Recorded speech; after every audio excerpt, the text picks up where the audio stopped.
ಉದಯಗಿರಿಯಲ್ಲಿ ನಡೆದಿರುವ ಗಲಭೆ ಪ್ರಕರಣಕ್ಕೆ ಸಂಬಂಧಪಟ್ಟ ಹಾಗೆ ಕಲ್ಲು ತೂರಿದವರ ಮೇಲೆ ಗೃಹ ಸಚಿವರು ಗರಂ ಆಗಿದ್ದಾರೆ. ಆದರೆ ಪೊಲೀಸರ ಕಾರ್ಯವೈಖರಿಗೆ ಹೋಮ್ ಮಿನಿಸ್ಟರ್ ಶಹಬ್ಬಾಸ್ ಗಿರಿ ಕೊಟ್ಟಿದ್ದಾರೆ. ಪೊಲೀಸರ ಕಾರ್ಯವೈಖರಿಗೆ ಹೋಮ್ ಮಿನಿಸ್ಟರ್ ಸಲಾಂ ಮಾಡಿದ್ದಾರೆ. ರಾಜಕೀಯ ಮಾಡಿದವರಿಗೂ ಪರಮೇಶ್ವರ್ ಅವರು ತರಾಟೆಯನ್ನ ತೆಗೆದುಕೊಂಡಿದ್ದಾರೆ. ಯಾರ್ಯಾರು ಈ ಪ್ರಕರಣದಲ್ಲಿ ರಾಜಕೀಯ ಮಾಡಿದ್ದಾರೆ, ಯಾರ್ಯಾರು ಏನೇನು ಕೆಲಸಗಳನ್ನ ಮಾಡಿದ್ದಾರೆ, ಎಲ್ಲ ವಿಚಾರಗಳ ಬಗ್ಗೆ ಮಾತನಾಡಿದ್ದಾರೆ.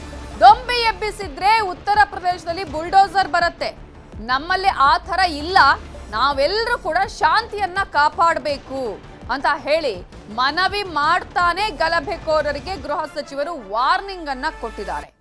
ನಾನ್ ಸೆನ್ಸ್ ಪೊಲೀಸರು ಅಂತ ಹೇಳಿದ್ರಲ್ಲ ಸಹಕಾರ ಸಚಿವರಾಗಿರುವ KN ರಾಜಣ್ಣ, ಯಾರು ರಾಜಕೀಯ ಮಾಡಬೇಡಿ ಅಂತ ಹೇಳಿ ಈ ಸಂದರ್ಭದಲ್ಲಿ ಗೃಹ ಸಚಿವರು ಸೂಚನೆಯನ್ನ ಕೊಟ್ಟಿದ್ದಾರೆ. ಈ ಸಂದರ್ಭದಲ್ಲಿ ಪೊಲೀಸರ ಕಾರ್ಯವೈಖರಿಯನ್ನ ಶ್ಲಾಘನೆ ಮಾಡಿದ್ದಾರೆ ಗೃಹ ಸಚಿವರಾಗಿರುವ ಡಾಕ್ಟರ್ ಜಿ ಪರಮೇಶ್ವರ್ ಅವರು.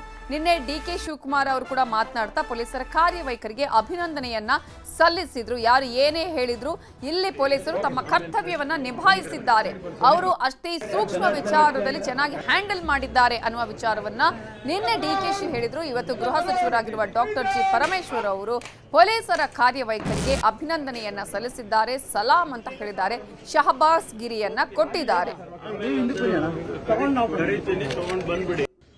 ಯಾರು ಇದಕ್ಕೆ ಪೊಲೀಸ್ನವರಿಗೆ ಮತ್ತು ಪೊಲೀಸ್ ವೆಹಿಕಲ್ಸ್ಗೆ ವಾಹನಗಳಿಗೆ ಜಖಂ ಮಾಡಿದ್ರು ಮತ್ತು ಪೊಲೀಸ್ನವರಿಗೆ ಕಲ್ಲು ಹೊಡೆದಿದ್ರು, ಇದೆಲ್ಲವನ್ನು ಕೂಡ ಈಗಾಗಲೇ ಅವ್ರ ಮೇಲೆ ಕ್ರಮ ತಗೋಬೇಕು ಅಂಥೇಳಿ ನಾನು ಮೊನ್ನೆನೇ ಆದ ದಿವಸನೇ ಸೂಚನೆ ಕೊಟ್ಟಿದ್ವಿ. ಹಾಗಾಗಿ ಇವತ್ತು ಅದು ಮುಂದುವರೆದಿದೆ. ಈಗಾಗಲೇ CCTV ಫುಟೇಜ್ನಲ್ಲಿ ಯಾರೆಲ್ಲ ಕಾಣಿಸಿದ್ದಾರೆ ಅವ್ರನ್ನ ಗುರ್ತು ಹಚ್ಚಿ ಅವ್ರ ಮೇಲೆ ಕ್ರಮ ತಗೊಳ್ಳೋದಕ್ಕೂ ಕೂಡ ಪೊಲೀಸ್ ಮುಂದಾಗಿದೆ. ಕಾನೂನನ್ನ ಕೈಗೆತ್ತಿಕೊಳ್ಳೋಕೆ ಯಾರಿಗೂ ಕೂಡ ನಾವು ಬಿಡೋದಿಲ್ಲ. ಅವ್ರು ಯಾರೇ ಎಷ್ಟೇ ಬಲಿಷ್ಠವಾಗಿದ್ರೂ ಕೂಡ ಈ ದೇಶದ ಈ ನೆಲದ ಕಾನೂನನ್ನ ರಕ್ಷಣೆ ಮಾಡಬೇಕಾದದ್ದು ನಮ್ಮ ಕರ್ತವ್ಯ. ಅದನ್ನ ಯಾವುದೇ ಮುಲಾಜಿಲ್ಲದೆ ಮಾಡ್ತೇವೆ. ಅಲ್ಲ, ಅದ್ರ ಬಗ್ಗೆ ನಾವು ಅನೇಕ ಚರ್ಚೆಗಳನ್ನ ಮಾಡ್ತಾ ಇದ್ದೇವೆ. ಉತ್ತರ ಪ್ರದೇಶದಲ್ಲಿ ಒಂದು ರೀತಿ ಆದರೆ ಮಧ್ಯಪ್ರದೇಶದಲ್ಲಿ ಇನ್ನೊಂದು ರೀತಿ ಇರುತ್ತೆ. ಉತ್ತರ ಪ್ರದೇಶದಲ್ಲಿ ಬುಲ್ಡೋಸರ್ ತಗೊಂಡೋಗಿ ಅವ್ರ ಮನೆಗಳನ್ನು ಕೆಡವುತ್ತಾರೆ. ಅಷ್ಟು ಮಟ್ಟಿಗೆ ಅವರು ಶಾಂತಿ ಕಾಪಾಡೋದಕ್ಕೆ ಅವ್ರ ಕ್ರಮ ಅದು.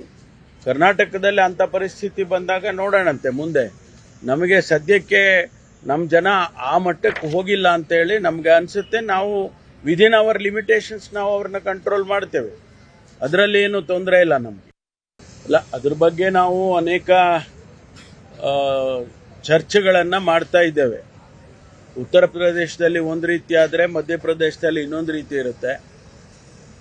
ಉತ್ತರ ಪ್ರದೇಶದಲ್ಲಿ ಬುಲ್ಡೋಸರ್ ತಗೊಂಡೋಗಿ ಅವ್ರ ಮನೆಗಳನ್ನು ಕೆಡವುತ್ತಾರೆ.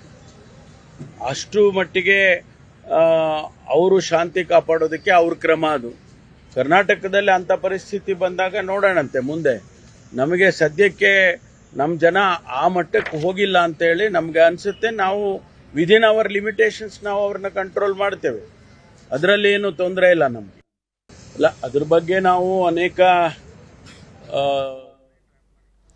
ಗೃಹ ಸಚಿವ ಡಾಕ್ಟರ್ ಜಿ ಪರಮೇಶ್ವರ್ ಅವರು ಒಂದೊಂದು ರಾಜ್ಯದಲ್ಲಿ ಯಾವ ರೀತಿಯಾಗಿ ಕಾನೂನು ಸುವ್ಯವಸ್ಥೆಯನ್ನ ಸರಿದಾರಿಯಲ್ಲಿ ತರೋದಕ್ಕೆ ಅಥವಾ ಕಾನೂನು ಸುವ್ಯವಸ್ಥೆ ಕಾಪಾಡೋದಕ್ಕೆ, ಶಾಂತಿಯನ್ನ ಕಾಪಾಡೋದಕ್ಕೆ ಏನೇನು ಮಾರ್ಗಗಳನ್ನ ಮಾಡಿದ್ದಾರೆ. ಆದರೆ ಕರ್ನಾಟಕದಲ್ಲಿ ಸದ್ಯಕ್ಕೆ ಆ ರೀತಿಯಾದಂತಹ ಮಾರ್ಗ ಇಲ್ಲ. ಆದರೆ ಅಷ್ಟರ ಮಟ್ಟಿಗೆ ಜನ ಹೋಗಿಲ್ಲ ಅಂತ ಅಂದುಕೊಳ್ತೇನೆ ಅಂತ ಹೇಳ್ತಾನೆ.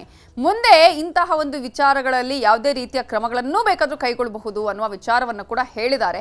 ಸದ್ಯಕ್ಕಂತೂ ಆ ರೀತಿಯ ಮನಸ್ಥಿತಿ ನಮ್ಮ ಜನರಲ್ಲಿ ಇಲ್ಲ ಅಂತ ಅಂದುಕೊಳ್ತೇನೆ ಅಂತ ಹೇಳಿದ್ದಾರೆ ಡಾಕ್ಟರ್ ಜಿ ಪರಮೇಶ್ವರ್.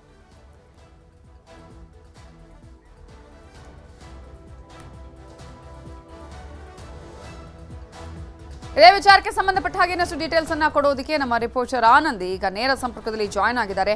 ಆನಂದ್, ಈಗಾಗಲೇ ಗೃಹ ಸಚಿವರು ಪೊಲೀಸರ ಕಾರ್ಯವೈಖರಿಯನ್ನ ಶ್ಲಾಘನೆ ಮಾಡಿದ್ದಾರೆ.